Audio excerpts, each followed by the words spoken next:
This was largely the same gun, but with various detail changes, such as the relocation of the magazine feed to a horizontal position, as per the Sterling, and the slight changes to the sights and position of the cocking slot.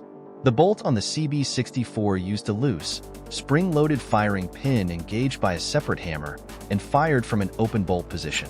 The gun is chambered in both 9x23mm Largo, the standard Spanish pistol cartridge, and 9mm Parabellum, without the need to swap many components as the two cartridges are dimensionally similar. The cocking handle on the CB64 is also built onto a rectangular dust cover, which conceals the cocking slot. The end product is largely indistinguishable from the original Sterling submachine gun, but internally the CB64 does include an interesting feature not present on the Sterling.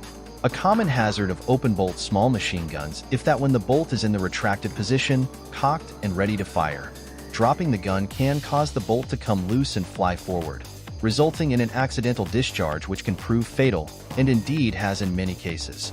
Mr. Calzada de Bello built the CB64 with a fail-safe mechanism that prevents the bolt from coming forward unless the trigger is actually pulled. This is achieved by fitting the trigger sear with an extension that engages a catch in the bolt path. The catch interrupts the bolt path and prevents the bolt from coming forward, but does not prevent the bolt from coming back, cocking. Only by deliberately pressing down the trigger and fully engaging the sear does the catch come down and open the bolt path. Designed by former director of the Coruña Arsenal, Joaquín de la Calzada de Bello.